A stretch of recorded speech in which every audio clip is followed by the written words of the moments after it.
Welcome back. तो last के video में हमने देखे थे प्रोबेबिलिटी के कुछ एग्जांपल्स और आई शुड से कि इवेंट्स और types of events, algebra of events के कुछ एग्जांपल्स।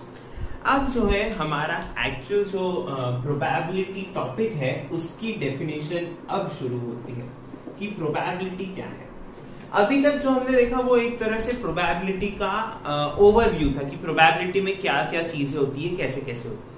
ठीक है, तो प्रोबेबिलिटी क्या है? प्रोबेबिलिटी अगर सपोज आपके पास कोई सैंपल स्पेस है S, number of elements in S suppose n है, कोई इवेंट है E, number of elements in E m है, ठीक है, जो E को सपोर्ट करते हैं, पॉसिबल आउटकम्स m है। तो probability of happening of an event E is denoted by number of outcomes favorable to the event E upon total number of outcomes, that is n of E upon n of S। ठीक है, तो probability अगर आपसे किसी event की पूछी जाती है तो वो होती है number of outcomes favourable upon total number of outcomes in the sample space of that experiment. ठीक है, तो ये तो हो गई डायरेक्ट डेफिनेशन। अब अगर आपके पास कोई एक ऑल्टरनेट अप्रोच हो तो सपोज आपके पास number of elements in number of outcomes in sample space नहीं गिवन हो तो ठीक है, तो एक ऑल्टरनेट अप्रोच क्या है कि suppose n of E M है, suppose n of E M है, ऑल्टरनेट अप्रोच देख रहे ना। तो हम बोल रहे हैं कि जो हमारा इवेंट है उसके सक्सेस होने की उसके सक्सेस होने की जो नंबर ऑफ एलिमेंट्स है वो m, और उसी इवेंट के फेलियर के लिए, उस इवेंट के फेलियर के लिए यानी ई बार, इवेंट का फेलियर यानी नॉट ई, राइट, उस इवेंट के फेलियर होने के लिए नंबर ऑफ आउटकम्स n है। ठीक है, तब हम क्या बोलते हैं कि probability of happening of event is number of outcomes upon m plus n, और probability of not happening of event is n upon m plus m। ठीक है, तो देखिए इसको क्या बोलते हैं, ये तो हो गया आपका क्या हैपनिंग, और ये हो गया आपका फेलियर। ठीक है, तो हम बोलते हैं probability of happening of event E is given by number of outcomes favourable to E upon total number of outcomes, right. So यहां पर total number of outcomes n plus n हो जाएंगे। ऐसे ही नॉट E यानी probability of failure of E या फिर probability of happening of not E, okay, अब मैं बोल रहा हूं not E, so that is number of events favorable to not E, or you can say number of outcomes which help in failure of E upon n plus n total number of outcomes। ठीक है, तो ये जो आपको दिख रहा है ना m upon m plus n, n upon m plus n, इनको हम डिनोट करते हैं, जब हैपनिंग होती है उसको डिनोट किया जाता है स्मॉल p से, और फेलियर को डिनोट किया जाता है स्मॉल q से। Happening is denoted by small p, failure is denoted by small q। और पॉइंट टू बी नोटेड ये है कि P प्लस Q जो है वो हमेशा 1 होता है। P प्लस Q क्या होता है? 1 होता है। ठीक है, तो इस वीडियो में हम बेसिकली क्या देख रहे हैं कि जब आप प्रोबेबिलिटी को सॉल्व करते हैं तो आपको क्या क्या चीजें माइंड में रखनी है, क्या क्या फॉर्मूलाज हैं, उन फॉर्मूला से जब आपको आंसर मिलेगा तो उस आंसर के ऊपर क्या रिस्ट्रिक्शंस हैं। ठीक है, तो देखिए happening of event plus failure of event की प्रोबेबिलिटी हमेशा इक्वल टू 1 होती है। ठीक है, ये मैं आपको बताऊंगा। उसके अलावा पॉइंट ये है कि किसी भी इवेंट के होने की या ना होने की प्रोबेबिलिटी हमेशा 0 से 1 के बीच में होती है। कभी नेगेटिव प्रोबेबिलिटी, कभी नेगेटिव नहीं होती, ठीक है, और कभी 1 से बड़ी नहीं होती। प्रोबेबिलिटी कभी भी नेगेटिव नहीं होती और कभी भी 1 से बड़ी नहीं होती। ठीक है, प्रोबेबिलिटी हमेशा 0 से 1 के बीच में रहेगी। 0 के इक्वल हो सकती है, 1 के इक्वल हो सकती है, लेकिन 0 और 1 के हमेशा बीच में ही होगी, उसके इधर उधर नहीं जाएगी। ठीक है, तो जैसे ये जो फॉर्मूला है इसको आप वेरीफाई कर सकते हैं। कैसे? देखिए, वैल्यू रखिए m upon m plus n plus n upon m plus n is equal to m plus n upon m plus n which is equal to 1, right. So simple. आपको नोट्स में सब मिलेगा, यहाँ पर आप सिर्फ समझिए, नोट्स में आपको सब मिलेगा, आप वहां से नोट कर सकते हैं। ओके, ये हो गया P और Q की प्रोबेबिलिटी 1 होती है। सपोज अगर P की वैल्यू 1 है तो Q 0 होना पड़ेगा, क्योंकि दोनों का सम इक्वल टू 1 होता है। और अगर P 0 है तो Q को 1 होना पड़ेगा, वापस वही, दोनों का सम 1 होता है। तो इस केस में जब P 1 हो और Q 0 हो तो P इज इक्वल टू 1, यानी हैपनिंग ऑफ इवेंट की प्रोबेबिलिटी, तो ये हमें देता है श्योर इवेंट। ठीक है, और जब P इज इक्वल टू 0 हो, Q इज इक्वल टू 1 हो, यानी हैपनिंग ऑफ इवेंट की प्रोबेबिलिटी 0 है और नॉट हैपनिंग की प्रोबेबिलिटी 1 है, तो ये हमें देता है इम्पॉसिबल इवेंट। अब ये श्योर इवेंट, इम्पॉसिबल इवेंट, मैं आपको टाइप्स ऑफ इवेंट्स में बता चुका हूं, वो प्लेलिस्ट इस प्लेलिस्ट में उस वीडियो को देखें, आप समझ जाएंगे। ओके, तो जब P इज इक्वल टू 1 हो, Q इज इक्वल टू 0 हो तो श्योर इवेंट, जब P इज इक्वल टू 0 हो, Q इज इक्वल टू 1 हो तो इम्पॉसिबल इवेंट। ठीक है, अब कुछ टर्म्स आती है, कुछ इंपॉर्टेंट टर्म्स आती है, ठीक है, गौर से देखिएगा। ऑड्स इन फेवर और आता है ऑड्स अगेंस्ट।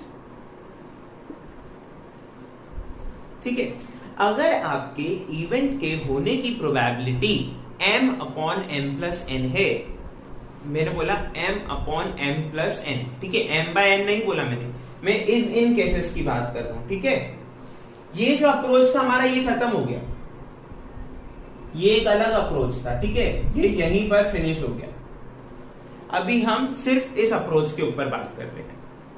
सो अगर आपके इवेंट के होने की probability m upon m plus n है, तो odds in favour are said to be m to n, m to n, odds in favour are m to n, m is to n, m to n के ratio में होता है वो।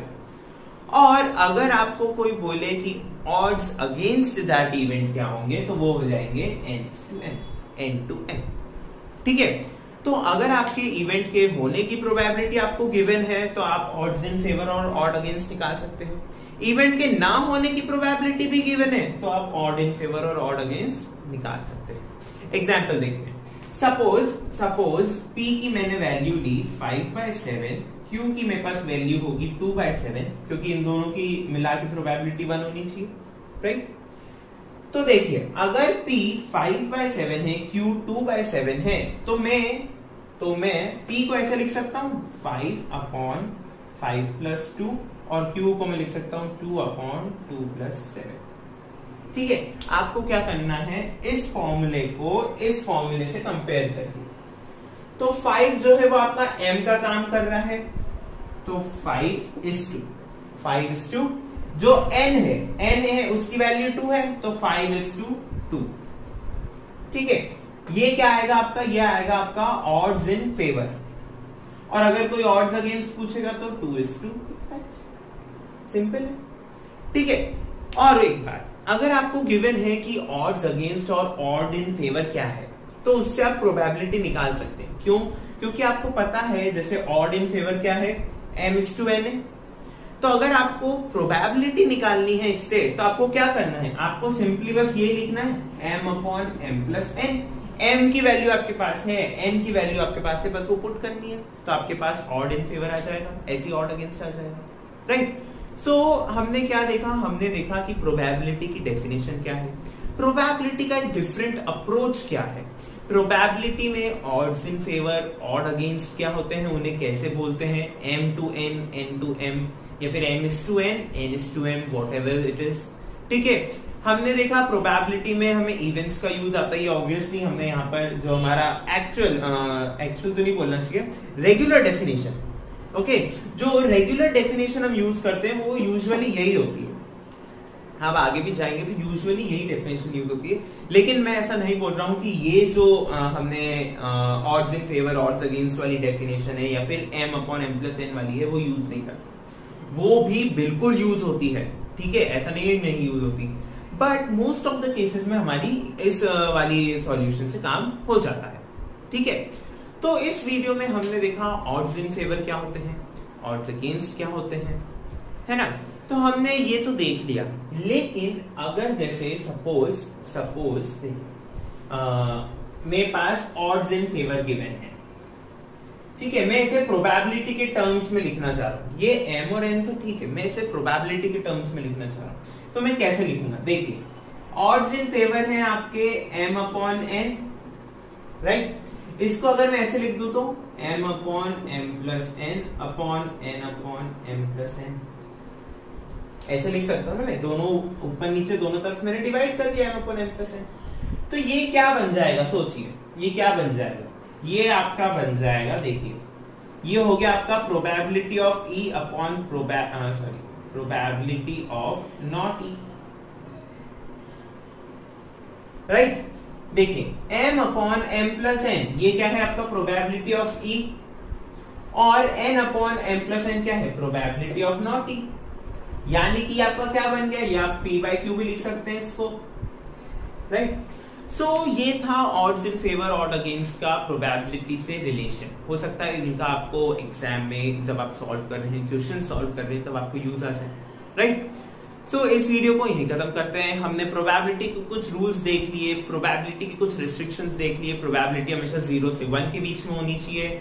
अगर probability of happening of event 0 है और not happening of event 1 है तो वो इम्पॉसिबल इवेंट होगा। Probability of happening of event 1 है और नॉट हैपनिंग 0 है तो वो एक श्योर इवेंट होगा, ठीक है। उसके अलावा भी हमने देखा कि प्रोबेबिलिटी हमेशा हैपनिंग प्लस फेलियर की जो प्रोबेबिलिटी है उनके सम जो होता है वो हमेशा इक्वल टू 1 होता है, राइट। सो मिलते हैं अगले वीडियो में, तब तक के लिए thank you for watching and keep supporting.